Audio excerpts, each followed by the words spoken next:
Cycle peddling forward പ്രോഗ്രാമിൽ എത്തിയിട്ടുള്ള മുഴുവൻ സ്കൂൾ വിദ്യാർത്ഥികളെ ഈ പ്രോഗ്രാമിലേക്ക് സ്വാഗതം ചെയ്യുന്നു.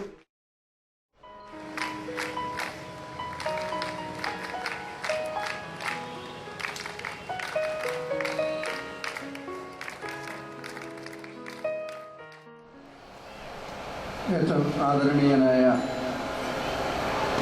Doctor K M Varghese, Thiruvalla municipal chairman T V Varghese, M C Paulo session, Shambhu അച്ഛൻ, കൊച്ചേരി സാറ്, വാത്സല്യമുള്ള കുഞ്ഞുങ്ങളെ, വേദിയിലും സദസ്സിലും ഉപേക്ഷിതരായിരിക്കുന്ന എല്ലാ പ്രിയപ്പെട്ടവരും, നിങ്ങളെല്ലാവരും വെയിലത്ത് നിൽക്കുന്നത് കൊണ്ട് സുദീർഘമായ ഒരു പ്രസംഗത്തിന് പ്രസക്തിയില്ലെന്ന് എനിക്കറിയാം. ലോകം മുഴുവനും ഇന്ന് എയ്ഡ്സ് ദിനം ആചരിക്കുകയാണ്. വലിയ ഒരു വിപത്തിന് ഡിസംബർ 1 എന്ന് പറഞ്ഞാൽ ഈ വർഷം അവസാനിക്കുന്നതിന് മുമ്പുള്ള ആദ്യത്തെ ഒരു സ്റ്റെപ്പാണ്. ഇന്ന് ലോകം അഭിമുഖീകരിക്കുന്ന ഏറ്റവും വലിയ ഒരു ലൈഫ് ത്രെട്ട്, യുദ്ധത്തെക്കാൾ ഉപരിയായി എയ്ഡ്സ് എന്ന മാരക രോഗമാണ്. പ്രത്യേകിച്ച് ആഫ്രിക്കയിലൊക്കെ സന്ദർശിക്കുന്ന സന്ദർഭത്തിൽ ഇതിൻ്റെ ഗൗരവമായ വിവിധ മുഖങ്ങൾ കാണുമ്പോഴാണ് എത്ര ഭീകരമായ ഒരു വിപത്താണ് മനുഷ്യരാശി നേരിടുന്നത് എന്ന് മനസ്സിലാക്കാനായിട്ട് സാധിക്കും. ഞാൻ 5ാം ക്ലാസ്സിൽ പഠിക്കുമ്പോഴാണ് ആദ്യമായിട്ട് ക്യാൻസർ രോഗത്തെക്കുറിച്ച് കേൾക്കുന്നത്. അന്ന് ആ രോഗിയെ കാണാൻ പോയ അത് വളരെ ഭയപ്പാടോടുകൂടിയാണ് കാണാൻ പോയത്. ഇന്ന് അതൊരു കോമണായി എല്ലാവർക്കും അറിയാവുന്നതുപോലെ.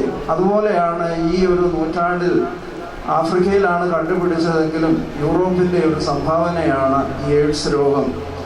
ഇത് വഴിവിട്ട അധാർമിക ജീവിതം, ലൈംഗിക ജീവിതത്തിൽ നിന്ന് മനുഷ്യരാശിക്ക് ലഭിച്ചിരിക്കുന്ന ഒരു വലിയ താക്കീതാണ് ഈ ഇമ്മ്യൂണിറ്റി ഡെഫിഷ്യൻസി എന്ന് പറയുന്നത്.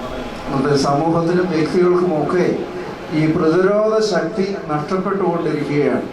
അത് ഈ രോഗം മാത്രമല്ല, മറ്റു പല രംഗങ്ങളിലും. ഈയിടെ അടുത്ത സമയത്ത് ഒരു കണക്ക് വായിച്ചു, ഇൻ്റർനെറ്റിൻ്റെ ഉപയോഗം അമേരിക്കയിലുള്ളതിനേക്കാൾ കൂടുതൽ ഇന്ത്യയിലാണ്. അതും ലേറ്റ് നൈറ്റിൽ ഏറ്റവും കൂടുതൽ ആളുകൾ ഇൻ്റർനെറ്റ് ഉപയോഗിക്കുന്നത് ഭാരതത്തിലാണ് എന്ന് പറയുന്നത്. ഇത് പല വിധത്തിലുള്ള ഇന്നത്തെ ഏറ്റവും കൂടുതൽ കമ്മോഡിറ്റി എന്ന് പറയുന്ന സെക്സ് ട്രാഫിക്, സെക്സ് ഇതുമായിട്ട് ബന്ധപ്പെട്ട ഒരുപാട് സംരംഭങ്ങൾ ഈ ലോകത്ത് നടക്കുന്നുണ്ട്. അതിലേറ്റവും കൂടുതൽ വൾണറബിളായിട്ടുള്ളത് ഈ സ്കൂൾ കോളേജിൽ പഠിക്കുന്ന കുഞ്ഞുങ്ങളാണ്. അവരൊക്കെ വളരെ പെട്ടെന്ന് ഇതിന് അഡിക്റ്റഡ് ആവുകയും വഴിവിട്ട അധാർമിക ജീവിതത്തിലൂടെ ഈ മാരക രോഗത്തിന് അടിമപ്പെടുന്നു എന്നുള്ളതാണ്. ആയതുകൊണ്ട് നിങ്ങൾ ചെയ്യുന്ന ഈ ഒരു വലിയ ഒരു സേവനം, ഇത് മറ്റുള്ളവരെ മനസ്സിലാക്കിയില്ലെങ്കിലും ഈ റാലിയിൽ പങ്കെടുക്കുന്നവരെങ്കിലും നല്ല ആരോഗ്യകരമായ ഒരു ധാർമ്മിക ജീവിതം നയിക്കുവാൻ തക്കവണ്ണം ഇതുപോലെയുള്ള മറ്റ് വേർതിരിവുകളിൽ നിന്ന് രക്ഷപ്പെടുവാനായിട്ട് സാധിക്കണം. 1960 അമേരിക്കയുടെ പ്രസിഡൻ്റായ കെന്നഡി വലിയൊരു മുദ്രാവാക്യം അന്നത്തെ ലോകത്തിന് പറഞ്ഞു, ഗോ ബിയോണ്ട് ദ ബൗണ്ടറി. അങ്ങനെ ബഹിരാകാശ രംഗത്തും ആധുനിക ചികിത്സാ രംഗത്തും വിദ്യാഭ്യാസ രംഗത്തും എല്ലാ മേഖലകളിലും വലിയ പുരോഗതി ഉണ്ടാക്കിയ ഒരു നിർദ്ദേശമായിരുന്നു. ചന്ദ്രനിൽ ആദ്യം മനുഷ്യൻ കാലുകുത്തിയത് ആ നിർദ്ദേശമനുസരിച്ച്. അതിനുശേഷം അമേരിക്കയാണ് ആദ്യം ആ ഒരു സംരംഭത്തിൽ മുന്നിട്ട് നിന്നത് എന്ന് പറയുന്നത് പോലെ ആ ഒരു വിപ്ലവകരമായ മാറ്റം, അത് ധാർമ്മിക രംഗത്തും ഒരുപാട് മാറ്റങ്ങൾ മനുഷ്യന് കൈവരിക്കുവാനായിട്ട് സാധിച്ചു. അത് നല്ലതാണ്. എന്നിരുന്നാലും മറ്റ് വിധത്തിലുള്ള ആരോഗ്യ രംഗത്ത്, അതുപോലെ തന്നെ സദാചാര രംഗത്ത് ഒക്കെ വന്ന അപജയം ഈ ഒരു വലിയ മാരക രോഗത്തെ ഇന്ന് ഭീഷണിയോടെ, ഭയത്തോടെ ഈ ലോകം ഉറ്റുനോക്കിക്കൊണ്ടിരിക്കുകയാണ്. അതിനെക്കുറിച്ചുള്ള യഥാർത്ഥമായ അറിവ് പ്രത്യേകിച്ച് saint Gregorios school of social science അവരുടെ നേതൃത്വത്തിൽ ഈ തിരുവല്ലയിലുള്ള നമ്മുടെ എല്ലാ സ്കൂളുകളുടെയും സഹകരണത്തിൽ ഈ പ്രദേശത്ത് നടത്തുന്ന ഈ ഒരു സംരംഭം ഏറ്റവും ശ്ലാഘനീയമാണ്. നിങ്ങളുടെ ജീവിതത്തിൽ നിങ്ങൾ ചെയ്യുന്ന ഒരു വലിയ പുണ്യകർമ്മമാണ്. ഈ മഹത്തായ കർമ്മത്തിൽ പങ്കെടുക്കുന്ന നിങ്ങൾ ഓരോരുത്തരും ഈ രോഗത്തിൻ്റെ വിപത്തിനെ കുറിച്ച് മനസ്സിലാക്കുകയും നിങ്ങളുടെ ജീവിതം ക്രമീകരിക്കുകയും അതുപോലെ തന്നെ ഈ രോഗത്തിന് അടിമയായിട്ടുള്ള നിഷ്കളങ്കരായ അനേകം ആളുകളുണ്ട്. അവരൊരു സോഷ്യൽ സ്റ്റിഗ്മയായി അവരെ മാറ്റി നിർത്താതെ സമൂഹത്തിൻ്റെ വിവിധ മേഖലകളിൽ അവരെ ഉൾക്കൊള്ളുവാനും ഈ രോഗത്തെ ക്രിയാത്മകമായി നേരിടുവാൻ തക്കവണ്ണം സാധിക്കട്ടെ. Saint Gregorios college of social science അവർ പല നല്ല കാര്യങ്ങളും മുന്നിട്ട് നടത്തുന്നുണ്ട്. അതിൻ്റെ ഒരു സംരംഭമാണ് വെയിലത്ത് നിന്ന് ഈ ഒരു മഹാത്യാഗം അനുഷ്ഠിക്കുവാൻ ഈ വർഷത്തിൻ്റെ അവസാനത്തെ മാസത്തിൻ്റെ ആരംഭ ദിവസത്തിൽ നിങ്ങൾ വന്നിരിക്കുകയാണ്. We are the threshold of the new year. അതുകൊണ്ട് വലിയൊരു വാണിംഗ് ഈ ലോകത്തിന് നൽകുവാനും അതിനനുസരിച്ച് ഈ ലോകത്തെ ക്രമീകരിക്കുവാനും നിങ്ങളുടെ റാലി മുഖാന്തരമാകട്ടെ. ഈ റാലിക്ക് എല്ലാവിധ അനുഗ്രഹങ്ങളും നന്മകളും നേരുന്നു.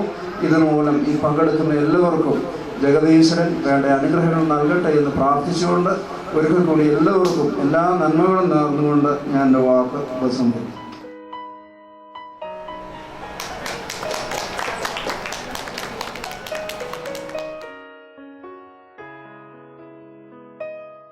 വലിയൊരു സന്ദേശത്തെ ജനങ്ങളിലേക്ക് എത്തിക്കാൻ വേണ്ടിയിട്ടുള്ള ഒരു മഹത്തായ പ്രയത്നമായിട്ടാണ് ഞാൻ ഇതിനെ മനസ്സിലാക്കുന്നത്. ഒരുപാട് സന്തോഷമുണ്ട് അതിൻ്റെ ഭാഗമാകാൻ സാധിച്ചതിന്.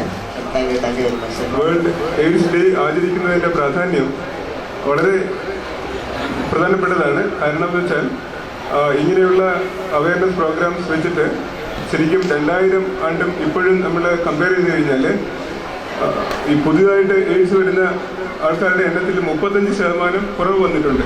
നമ്മൾ എയ്ഡ്സിനെ ഒരു ശത്രു എന്ന് കാണുകയാണെങ്കിൽ അതിനെ കണ്ട് ഭയന്ന് മാറി നിൽക്കാതെ, അല്ലെങ്കിൽ ഇത് പിടിപെട്ട നിരപരാധികളെ സമൂഹത്തിൽ നിന്ന് അകറ്റി നിർത്താതെ, അവരുടെ ഒരു ഡിസ്ക്രിമിനേഷൻ കാണിക്കാതെ നമ്മൾ അവരെ കൂടെ കൂട്ടി മുമ്പോട്ട് പോകണം എന്നുള്ളതും ഒരു കാര്യമാണ്.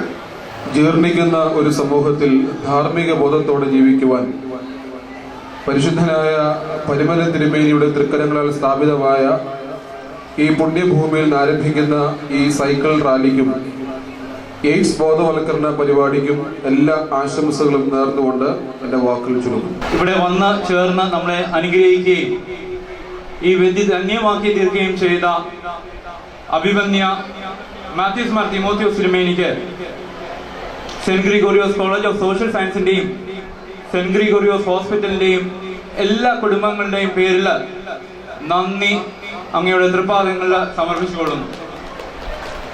ഈ വേദിയുടെ അധ്യക്ഷനായിരുന്ന saint Gregorios college of social സയൻസിന്റെ പ്രിൻസിപ്പൽ ഡോക്ടർ KM വർഗീസ് സാറിനെ saint Gregorios college of social സയൻസിന്റെയും ഇവിടെ വന്നിറങ്ങിയിരിക്കുന്ന എല്ലാവരുടെയും നാമത്തിൽ നന്ദി അർപ്പിച്ചുകൊള്ളുന്നു.